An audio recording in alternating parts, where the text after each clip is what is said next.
हमने यहाँ पैसा मिला, उसका घर बनवाया था अपने फिरोजाबाद में, लेकिन भाई को कैंसर होने की वजह से घर बेचना पड़ा जी। अब कोई इंतजाम रहने का है नहीं जी। हमें ये लग रहा था कि यहाँ 50 साल से रहे हैं तो गंगा किनारे ही मुक्ति हो जाए, किस्सा कटे इनका घर, इनके लिए हमें कोई घर ले जाना नहीं कहीं, लेकिन इन्हें वो होने नहीं दिया। और हम बिल्कुल खुलेआम प्रशासनिक गुंडागर्दी के शिकार। एक आंख से दिखाई नहीं देता, तरह तरह की बीमारियां हैं, और इस बुढ़ापे में उन्होंने हमको इस संकट में डाला है। भगवान उनको माफ़ करे, हम तो यही कह सकते हैं। हमारे बच्ची दोनों बाहर है, हम अकेले पति पत्नी, पड़ोस में कोई नहीं है। क्या कहे हम। कितने साल से रहते हैं आप? 20-22 साल हो गए इस क्वार्टर में, बाकी तो उधर डी टाइप में रहे थे जी। तो आपको कल नेता लोग हैं, वो तो फोन नहीं उठा रहे, ना ढंग से बात नहीं कर रहे नेता लोग जी। तो अभी क्या करेंगे इस स्थिति में, जब ये बाहर से भी तोड़ दिया गया है, आपको हटाया जा रहा है, क्या करेंगे, कहाँ जाएंगे? अब कहाँ जाएंगे, अब कहाँ जाएंगे, हमारा कोई मकान नहीं है, घर भी दूर है, बच्चे भी दूर है जी। बेटा है आपका? बेटा नहीं है, 2 ही बेटियां हैं, दोनों की शादी हो गई है। लाइट वगैरह भी काट दी? लाइट भी नहीं है, कनेक्शन काट दिया आपकी लाइट का? बसे बसाए घर उजाड़ के रख दिए इन्होंने, कहाँ जाएंगे हम लोग। तो आपका परिवार कहाँ रहता है, बच्चे मेरा परिवार भी मेरे यहीं रहता है, यहीं रहता है वो भी, हमारे पास नहीं है पैसा। चलिए देखिए तमाम। बाबू जी क्या शुभ नाम है, कब से यहाँ रह रहे हैं? अनिल कुमार चतुर्वेदी नाम है जी। कब से रहते हैं आप? और हम इस घर में तो शायद 20 साल हो गए होंगे जी। लेकिन ये घर हमारे भाई के नाम है जी। वो भी यहीं सर्विस करते थे और हम भी यहीं सर्विस करते थे, लेकिन हमने चूंकि शादी नहीं की इसलिए अलग से कोई घर नहीं लिया, हमेशा इनके साथ रहते रहे।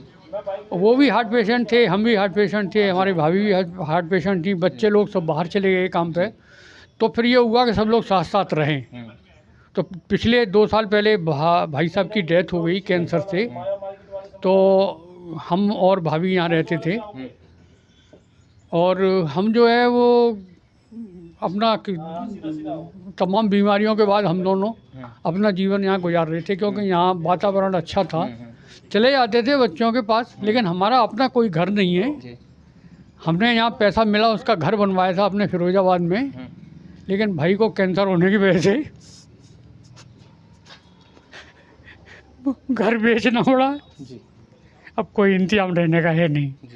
हमें ये लग रहा था कि यहाँ 50 साल से रहे हैं तो गंगा किनारे ही मुक्ति हो जाए, किस्सा कटे इनका घर, इनके लिए हमें कोई घर ले जाना नहीं कहीं, लेकिन इन्हें वो होने नहीं दिया।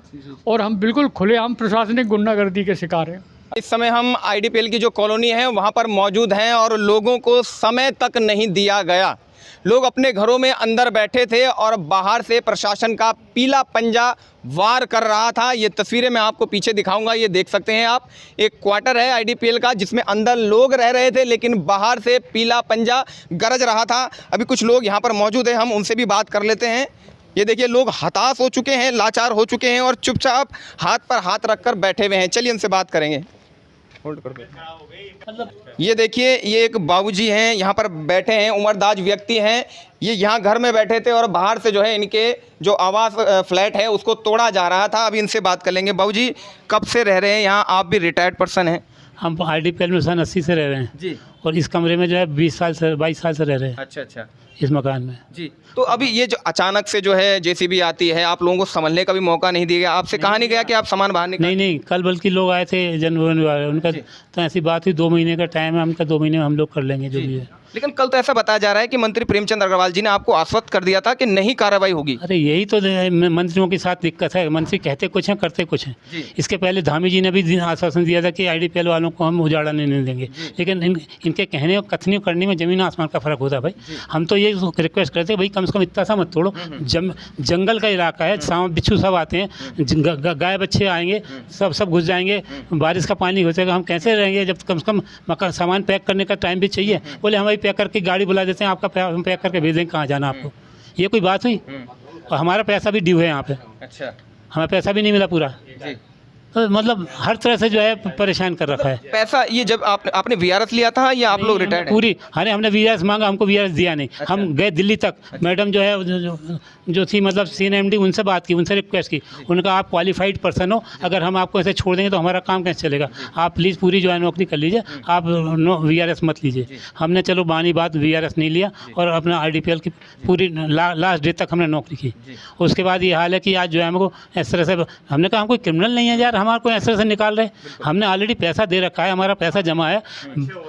हम हमारे जो है, अरे हम हर डिपार्टमेंट के हेड ऑफ़ द डिपार्टमेंट रहे हैं, हम जो है ऐसे नहीं रहेगा। हम क्या, हम रिस्पेक्ट से रहे हैं यहाँ पे, और जो है हर महीने हम किराया देते हैं, बिजली का, पानी का, सब कुछ। और जो है हमारा पैसा बकाया है, बोले वो IDPL का बकाया, हमें इससे मतलब नहीं, हमें तो ये तोड़ना है। मैं कहा इतना से तोड़ के तुम्हें क्या मिलेगा, मुझे पूरा तोड़ना है, जब हम खाली करते हैं पूरा तोड़ना है, हमें टाइम देखो पूरा तोड़ने के लिए। नहीं हमें तोड़ना ही है।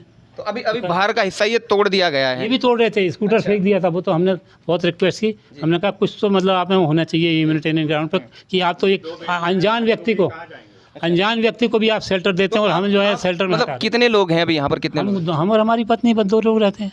माता जी क्या कहेंगे, आपको आपका जो सामान है अभी अंदर ही है, मौका नहीं दिया गया, बाहर से तोड़ रहे हैं, क्या कहेंगे? क्या कहें भैया, कुछ भी नहीं कह सकते।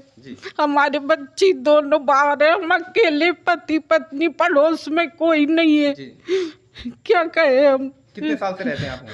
20-22 साल हो गए इस क्वार्टर में, बाकी तो उधर D टाइप में रहे थे। तो आपको कल मंत्री जी ने आश्वासन भी दिया, आप उनके पास नहीं जा रहे? कौन जाएगा, जो नेता लोग हैं वो तो फोन नहीं उठा रहे, ना ढंग से बात नहीं कर रहे नेता लोग। तो अभी क्या करेंगे इस स्थिति में, जब ये बाहर से भी तोड़ दिया गया है, आपको हटाया जा रहा है, क्या करेंगे, कहाँ जाएंगे? अब कहाँ जाएंगे, अब कहाँ जाएंगे, हमारा कोई मकान नहीं है, घर भी दूर है, बच्चे भी दूर है। जी। बेटा है आपका? बेटा नहीं है, 2 ही बेटियां हैं, दोनों की शादी हो गई है। लाइट वगैरह भी काट दी, लाइट भी नहीं है, कनेक्शन काट दिया आपकी लाइट का?